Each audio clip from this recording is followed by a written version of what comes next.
In celebration of the new Sonic movie coming out, we've decided to return to our old series where we review fan films.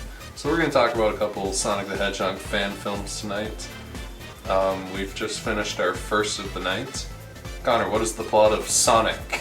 That's the title, just Sonic. Sonic is somewhat of an origin story of Sonic, played by Jaleel White, who you might know as Urkel or Sonic from the Sad AM show, which is pretty cool. Basically, Dr. Robotnik is taking over the southern islands to try to weed out the super powerful hedgehogs and take over the world, and he's doing crimes against humanity.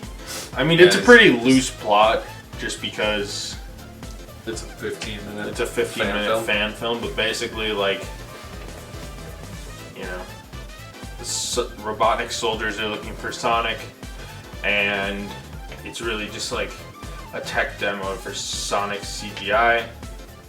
But Eggman gets a Chaos Emerald. Sonic, at the end, runs through Green Hill Zone. So, Aidan, what did you think of Sonic, the 2013 fan film? Truthfully, it's not awful. I mean, for a fan film that's about 7 years old now, it's decently shot. You can tell that there's a little bit of budget. There's quite a bit of special effects in it, CGI stuff, and it doesn't all look fantastic. I mean, Sonic looks a little jank. He's got, like, I think they tried to give him, like, texture to his hair spikes to make him look like porcupine or hedgehog quills. Yeah, something like that. And it comes off looking a little weird because it's just like individual, like, comb over strands. But for what it is, I mean, a cheap fan film from almost a decade ago, it's surprising how well they managed to make this thing look and how good a lot of it looks. There's some brief cameos in there.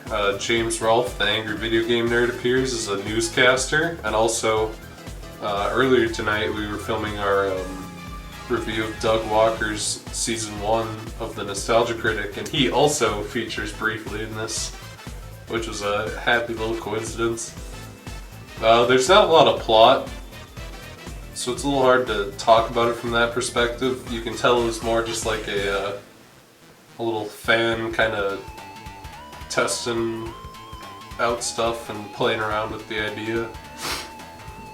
It's not a fully developed concept, but I'm not going to shit on it too much, because truthfully, for what it is, it's pretty impressive. And there's definitely a little bit of jank there, but you can tell that they cared and they tried. It's a hell of a lot better than most YouTube fan films, you know? So Connor, what'd you think of Sonic? I thought Sonic was pretty good overall.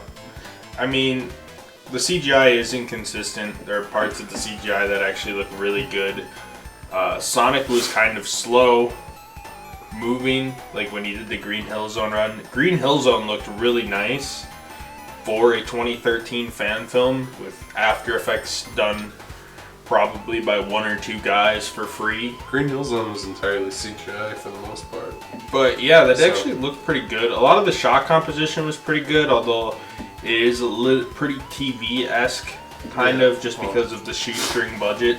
Yeah. But whatever. Well, I'm sure it was shot on an older digital camcorder, but they had, like, some shots of whatever city they were filming with the sunset in the background that looked halfway decent. Good, yeah.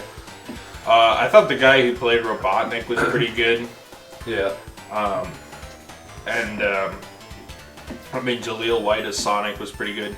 Although his performance wasn't fully there. It just might be because Jaleel White is older. We're talking about that. Otherwise, it could be a matter of we're just so used to the modern Sonic voice actor who's been doing it since, like, Sonic X that pretty much, yeah. That it's different. And his was even pretty similar to the guy who did it in, like, Sonic Adventure. So, I mean, there are those aspects. But overall, I would say for the most part, it turned out pretty well. And it's a fun little watch for like a proof of concept live action Sonic test demo.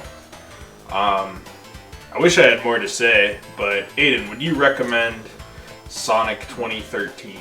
Yeah, Sonic 2013 is like, it's a pretty good example of what you can actually achieve on YouTube. I mean, it's not perfect by any stretch of the imagination, but for what it is, it's impressive, and it's nice to see someone put actual effort and care into what they're doing and work hard at it. So I'd definitely recommend it. Give it a little shot. I mean, along that vein, I would agree. I think, like, you know, it's done on a shoestring budget. It shows love and care for both the franchise and somebody actually just trying to make a good, like, fan film and actually putting thought into it. Because a lot of these fan films, especially ones like this, which this is kind of like a proof of concept for Sonic and like kind of like a effects test and stuff in many ways.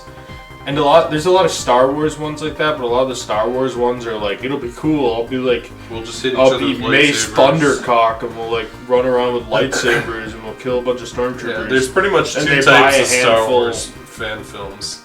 It's either sad stormtroopers or hitting each other with lightsabers. Yeah. I mean, there are a couple good examples out there, like the Darth Maul one. Yeah, It's that's not too bad. I would say it's like in a similar vein to like that Darth Maul one where like care and time went in, but it almost feels like less of a budget than those. Where this one like felt a little more shoestring, and it was kind of just like I'm This sure one like was also a Jaleel couple years White. earlier, which makes a pretty big difference. Yeah. I mean, yeah, the affordability of a lot of the technology in 2013 is quite a bit different than the affordability of this technology in 2017, 2018, 2020. Yeah. So, yeah, for the most part, I'm quite impressed with what I saw. And honestly, I'd recommend it. It's a brief movie, too. It's only about 17 minutes if you discount credits. Yeah. And it is kind of a demo reel. I don't know if they ever really intended to make a second episode. It doesn't really seem like it, but I don't think so, but the guys who made it also made like a Mega Man fan film and some other stuff in the same vein. So. yeah.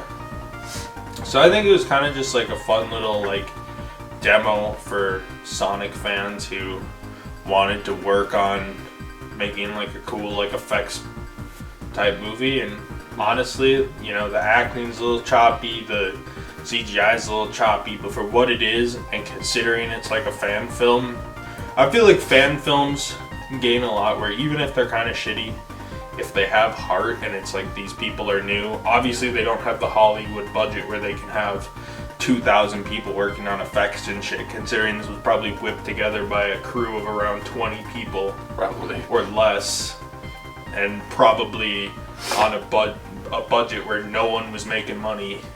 Except maybe like Jaleel White. Yeah, But I'm sure like a few hundred. Like AVGN and the Nostalgia Critic, I'm sure probably mostly just got paid travel, and that was probably about it for their cameos, and they just wanted to be in it. So even from that aspect, it just feels like such a passion project that I can really appreciate that, and it's really cool kind of seeing the result of that. So yeah, I would recommend it.